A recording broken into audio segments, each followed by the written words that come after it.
Shalom, salam sejahtera untuk kita semuanya, saudara-saudaraku dimanapun Anda berada.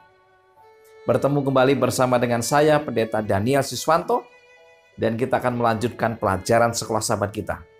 Saudara, kita telah tiba di pelajaran yang ketujuh di triwulan yang pertama di tahun 2023. Pelajaran pekan ini berjudul Yang Paling Hina Ini. Namun, sebelum kita mempelajari lebih dalam, mari kita tunduk kepala dan berdoa. Bapa di surga, bila mana kami akan mempelajari firman-Mu, urapi kami dengan kuasa Roh Kudus-Mu. Berikan kami pengertian dan hikmat surgawi menjadi bagian kami. Berkati umat-umat Tuhan dimanapun mereka berada. Dalam nama Yesus kami berdoa. Amin. Yang paling hina ini, ayat inti terdapat di dalam Matius 25 ayat 34. Dan raja itu akan berkata kepada mereka yang di sebelah kanannya, "Mari, hai kamu yang diberkati oleh Bapakku, terimalah kerajaan yang telah disediakan bagimu sejak dunia dijadikan." Saudara, dalam rencana Allah yang sempurna, semua harus menikmati kelimpahan janji ilahi. Ulangan 15 ayat 4. Tetapi karena ketidaktaatan, orang miskin akan selalu ada. Dalam konteks ini, kita dipanggil untuk membuka tangan kita untuk menolong mereka yang membutuhkan. Ulangan 15 ayat yang ke-11. Untuk tujuan itu, kita akan melihat konsep kemiskinan dan amal dalam Alkitab yang cukup luas dan berusaha memahami maknanya bagi kehidupan kita. Di pelajaran hari Minggu dengan judul Hidup dan Pelayanan Yesus. Yesaya 61 ayat 1 sampai dengan 2. Roh Tuhan Allah ada padaku, oleh karena Tuhan telah mengurapi aku, Ia telah mengutus aku untuk menyampaikan kabar baik kepada orang-orang sengsara dan merawat orang-orang yang remuk hati, untuk memberitakan pembebasan kepada orang-orang tawanan dan kepada orang-orang yang terkurung kelepasan dari penjara, untuk memberitakan tahun rahmat Tuhan dan hari pembalasan Allah kita, untuk menghibur semua orang berkabung. Saudara, banyak orang di zaman Yesus salah memahami misi Mesias yang mereka nanti-nantikan itu. Mereka beranggapan bahwa kedatangan Mesias adalah untuk membebaskan orang Israel dari penaklukan dan penindasan dari bangsa Roma. Tidaklah heran mereka cukup terkejut dengan pernyataan Yesus ketika selesai membaca kitab Yesaya 61 ayat 1 dan 2. Yesus mengatakan, "Pada hari ini genaplah nas ini sewaktu kamu mendengarnya." Lukas 4 ayat 21. Kasih Yesus untuk orang miskin adalah salah satu bukti terbesar kemesiasannya. Hal ini nampak jelas ketika Yesus menjawab pertanyaan Yohanes Pembaptis mengenai dia sebagai Mesias. Matius 11 ayat 4 sampai dengan 5. Yesus menjawab mereka, "Pergilah dan katakanlah kepada Yohanes apa yang kamu dengar dan kamu lihat. Orang buta melihat, orang lumpuh berjalan, orang kusta menjadi tahir, orang tuli mendengar, orang mati dibangkitkan, dan kepada orang miskin diberitakan kabar baik." Pertanyaannya adalah, mengapa hanya sedikit orang pada zaman Yesus yang peduli kepada orang miskin dan penderitaan bagi mereka yang bernasib buruk? Yang pertama, karena secara umum kemiskinan dianggap sebagai kutukan Allah. Yang kedua, kondisi mereka yang malang itu dipandang karena kesalahan mereka sendiri dan mereka harus menanggungnya sendiri. Misi Juru Selamat mencakup bantuan rohani dan jasmani. Lukas 4 ayat 18 sampai dengan 19, Lukas 7 ayat 19 sampai dengan 22. Mengasihi orang lain dan membantu orang lain yang membutuhkan adalah suatu perintah ilahi. Ulangan 15 ayat 11. Firman Tuhan berkata, "Sebab orang-orang miskin tidak hentinya akan ada di dalam negeri itu. Itulah sebabnya aku memberi perintah kepadamu demikian. Haruslah engkau membuka tangan lebar-lebar bagi saudaramu yang tertindas dan yang miskin di negerimu. Sangat jelas bahwa memperhatikan orang miskin, memberikan bantuan kepada mereka adalah perintah Tuhan. Yakobus 1 ayat 27. Ibadah yang murni dan yang tak bercacat di hadapan Allah Bapa kita ialah mengunjungi yatim piatu dan janda-janda dalam kesusahan mereka dan menjaga supaya dirinya sendiri tidak dicemarkan oleh dunia. Di pelajaran hari Senin dengan judul Ketetapan Tuhan untuk Orang Miskin. Pengaruh sosialisme Darwin di Inggris membentuk kepercayaan banyak orang bahwa akan merugikan masyarakat bila kita membantu orang miskin, orang yang sakit-sakitan dan miskin, karena jika mereka berlipat ganda, mereka hanya akan melemahkan tatanan sosial bangsa secara keseluruhan. Selain itu, banyak yang berpikir bahwa bukan hanya tidak ada keharusan moral untuk membantu orang miskin, tetapi juga bahwa itu salah adanya. Namun, ajaran Alkitab berbeda. Meskipun keadaan zaman dulu dengan sekarang berbeda, namun prinsip yang Tuhan ajarkan tetaplah sama. Peduli terhadap orang miskin. Keluaran 23 ayat 10 sampai dengan 11. 6 tahun lamanya engkau menabur di tanahmu dan mengumpulkan hasilnya. Tetapi pada tahun ke-7 haruslah engkau membiarkannya dan meninggalkannya begitu saja, supaya orang miskin di antara bangsamu dapat makan, dan apa yang ditinggalkan mereka haruslah dibiarkan dimakan binatang hutan.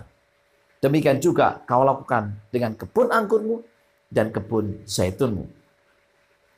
Selanjutnya di dalam Imamat 23 ayat 22. Pada waktu kamu menuai hasil tanahmu, janganlah kau sabit ladangmu habis-habis sampai ke tepinya, dan janganlah kau pungut apa yang ketinggalan dari penuaianmu.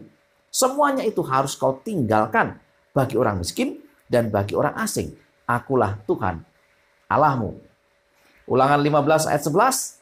Sebab orang-orang miskin tidak hentinya akan ada di dalam negeri itu. Itulah sebabnya aku memberi perintah kepadamu demikian. Haruslah engkau membuka tangan lebar-lebar bagi saudaramu yang tertindas dan yang miskin di negerimu. Saudara-saudara yang dikasihi Tuhan, Raja Daud juga memberikan penekanan dalam Mazmur 82 ayat 3 sampai dengan 4. Berilah keadilan kepada orang yang lemah dan kepada anak yatim.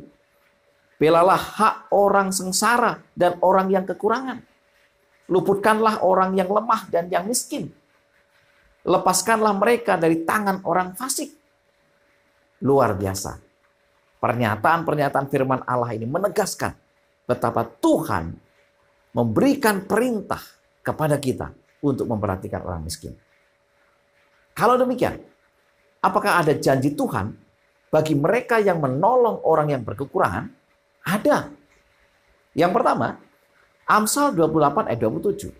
Siapa memberi kepada orang miskin tak akan berkekurangan, tetapi orang yang menutup matanya akan sangat dikutuki.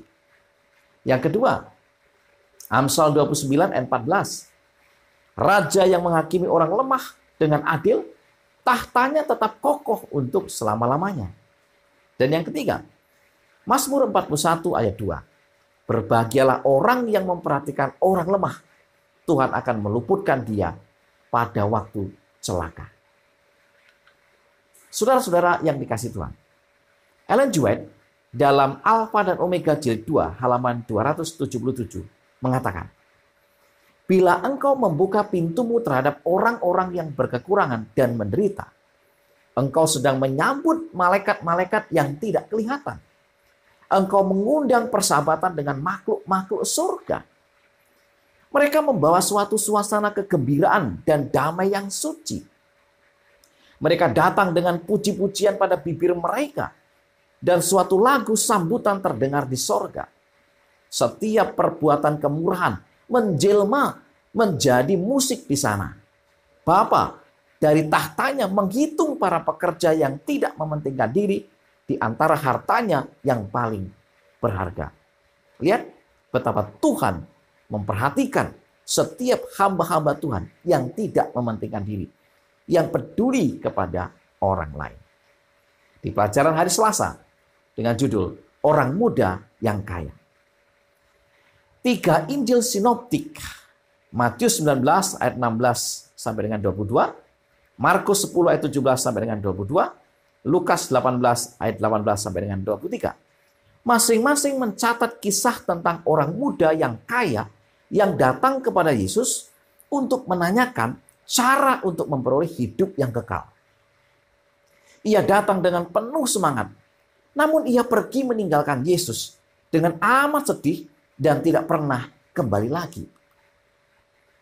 Apakah jawaban Yesus yang membuat orang muda ini begitu sedih dan meninggalkan Yesus? Matius 19 ayat 21.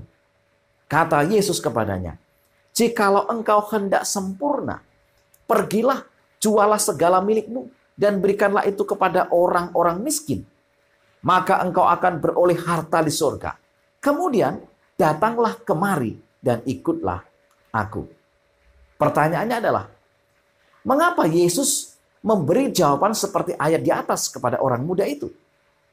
Yang pertama, orang muda ini kelihatannya menaruh minat pada perkara-perkara rohani dan sangat tertarik belajar mengenai kehidupan kekal.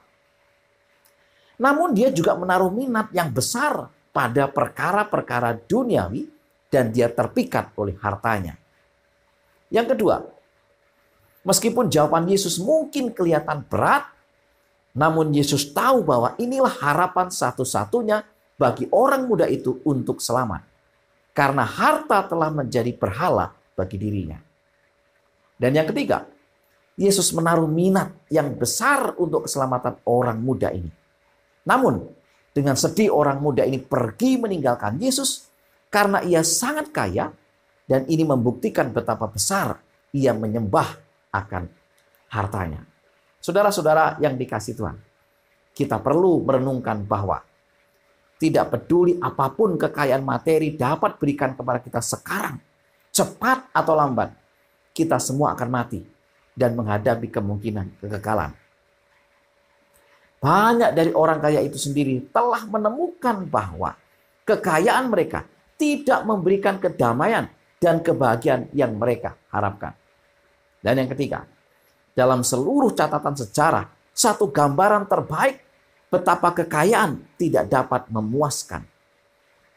Dalam dan dari kekayaan itu sendiri terdapat dalam kitab Pengkhotbah. Raja Salomo telah mengalaminya dan ia telah menuliskannya untuk menjadi pelajaran bagi generasi berikutnya. Orang muda ini telah menukarkan kekekalan dengan harta duniawinya. Sesungguhnya uang tidak dapat membeli kedamaian dan kebahagiaan. Di pelajaran hari Rabu dengan judul Sakius. Saudara, Sakius adalah seorang Yahudi yang kaya yang menghasilkan uang dengan bekerja sebagai pemungut cukai untuk bangsa Roma yang dibenci. Sakius dibenci dan disebut orang sebagai orang berdosa. Sakius tinggal di Yeriko yang terletak di jalur perdagangan yang ramai dengan transaksi bisnis. Pertemuan antara Yesus dan Sakius bukanlah kebetulan. Sakius tampaknya datang dengan keyakinan rohani dan ingin membuat perubahan dalam kehidupannya. Dia telah mendengar tentang Yesus dan ingin melihat dia. Berita telah terdengar bahwa rombongan Yesus sementara berjalan dan akan tiba di Yeriko hari itu. Yesus harus melewati Yeriko dari Galilea pada perjalanan terakhirnya menuju ke Yerusalem. Kata-kata Kristus pertama kepada Sakius menyatakan bahwa bahkan sebelum memasuki kota itu, Yesus telah mengetahui segalanya tentang dia. Apakah persamaan dan perbedaan antara Sakius, Lukas 19 ayat 1 sampai dengan 10, dan orang muda yang kaya yang terdapat di dalam Matius 19 ayat 16 sampai dengan 22. Yang pertama, keduanya orang yang kaya. Keduanya ingin melihat Yesus. Dan keduanya menginginkan kehidupan kekal. Yang kedua, Sakeus pasti juga menyukai kekayaannya. Tetapi itu bukanlah ilah baginya. Tetapi bagi orang muda yang kaya itu, hal itu menjadi ilah. Hal ini nampak dari perkataan Sakeus, Lukas 19 ayat 8. Tetapi Sakeus berdiri dan berkata kepada Tuhan, Tuhan, setengah dari milikku akan kuberikan kepada orang miskin. Dan sekiranya ada sesuatu yang kuperas dari seseorang, akan kukembalikan 4 kali lipat. Yang ketiga, Sakeus adalah yang lebih dahulu berbicara tentang memberikan uang kepada orang miskin. Sebaliknya, Yesus harus memberitahu orang muda yang kaya secara khusus untuk memberi kepada orang miskin. Dan yang keempat, meskipun Sakeus seperti halnya orang kaya itu perlu berhati-hati tentang bahaya kekayaan, namun Sakeus tampaknya memiliki kendali yang lebih baik daripada orang muda yang kaya itu. Mengapa Yesus menerima sikap atau keputusan Sakeus? Karena sikap Sakeus adalah sebuah ekspresi dari pengalaman pertobatan sejati. Hamba Tuhan Ellen G. White dalam buku Alfa dan Omega jilid 6 halaman 172 menuliskan, ketika penghulu muda yang kaya telah berbalik dari Yesus, murid-murid keheran-heranan mendengar perkataan Tuhan. Alangkah sukarnya orang yang beruang masuk ke dalam kerajaan Allah. Mereka berseru satu kepada yang lain. Jika demikian, siapakah yang dapat diselamatkan? Sekarang, kebenaran perkataan Kristus ditunjukkan kepada mereka. Apa yang tidak mungkin bagi manusia, mungkin bagi Allah. Markus 10 ayat 24 dan ayat 26, Lukas 18 ayat 27. Mereka melihat bagaimana dengan rahmat Allah seorang dapat masuk ke dalam kerajaan itu. Di pelajaran hari Kamis dengan judul Perhatikan Ayub. Apa kata Alkitab tentang karakter Ayub? Ayub adalah seorang yang saleh, jujur, takut akan Allah, dan menjauhi kejahatan. Ayub 1 ayat 8. Setelah bertubi-tubi ditimpa oleh malapetaka, karakter Ayub tidak berubah. Ayub 2 ayat 3, firman Tuhan kepada iblis, apakah engkau memperhatikan hambaku Ayub? Sebab tiada seorang pun di bumi seperti dia, yang demikian saleh dan jujur, yang takut akan Allah dan menjauhi kejahatan. Ia tetap tekun dalam kesalehannya, meskipun engkau telah membujuk aku melawan dia untuk mencelakakannya tanpa alasan. Dan yang ketiga, meskipun Ayub mendapat ejekan dari istrinya yang mengatakan, masih bertekunkah engkau dalam kesalehanmu? Kutukilah Allahmu dan matilah. Ayub 2 ayat 9, Ayub tetap menunjukkan kesetiaannya kepada Tuhan. Pertanyaannya adalah, gambaran apakah yang dapat kita lihat yang menjadi rahasia kekuatan karakter Ayub? Ayub 29 ayat 12 sampai dengan 16. Karena aku menyelamatkan orang sengsara yang berteriak minta tolong, juga anak piatu yang tidak ada penolongnya. Aku mendapat ucapan berkat dari orang yang nyaris binasa, dan hati seorang janda ku buat bersukaria. Aku berpakaian kebenaran dan keadilan menutupi aku seperti jubah dan serban. Aku menjadi mata bagi orang buta dan kaki bagi orang lumpuh. Aku menjadi bapa bagi orang miskin, dan perkara orang yang tidak kukenal ku selidiki. Saudara-saudara yang dikasihi Tuhan, Ayub tidak menunggu orang datang kepadanya untuk meminta pertolongan. Tetapi Ayub proaktif mencari orang yang perlu dibantu. Wow, satu kesaksian hidup yang luar biasa. Ellen G. White dalam Testimonies for the Church jilid 5 halaman 151. Jangan menunggu mereka, dalam tanda kurung orang miskin, untuk menarik perhatianmu terhadap kebutuhan-kebutuhan mereka. Bertindaklah seperti Ayub. perkara yang dia tidak ketahui, diselidikinya. Pergilah mencari dan pelajari apa yang dibutuhkan, serta bagaimana cara terbaik menyediakannya. Saudara-saudara yang dikasihi Tuhan, kepada orang yang berkemurahan terhadap sesamanya, janji Tuhan dinyatakan dalam Yesaya 58 ayat 8. Pada waktu itulah terangmu akan merekah seperti fajar, dan lukamu akan pulih dengan segera. Kebenaran menjadi barisan depanmu, dan kemuliaan Tuhan barisan belakangmu. Saudara-saudara yang dikasihi Tuhan, sebagai kesimpulan pelajaran sekolah sahabat kita, yang pertama, mengasihi orang lain dan membantu orang lain yang membutuhkan adalah suatu perintah ilahi.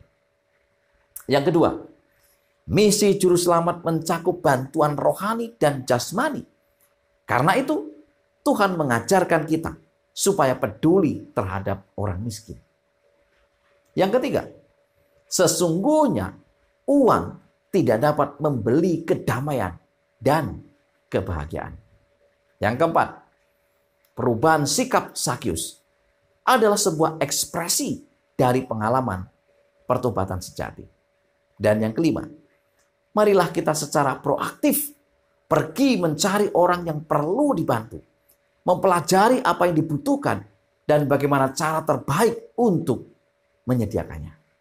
Saudara-saudara yang dikasihi Tuhan, itulah pelajaran sekolah sahabat yang bisa saya sampaikan pekan ini. Semoga Tuhan akan memberkati kita. Mari kita tunduk kepala dan berdoa. Bapa di surga, Allah yang Maha Kasih, kembali kami memohon agar kuasa Roh Kudus Tuhan menjadi bagian kami, mengurapi kami, memberikan pengertian kepada kami, sehingga kami dikuatkan, diteguhkan untuk mempunyai roh saling mengasihi, memperhatikan orang-orang miskin, dan siap berkorban untuk membantu mereka. Berkati umat-umat Tuhan dimanapun mereka berada. Terima kasih ya Tuhan. Ampunilah pelanggaran dosa kami. Dalam nama Yesus kami berdoa. Amin. Saudara-saudara yang dikasihi Tuhan, selamat belajar, selamat sabat. Tuhan memberkati kita.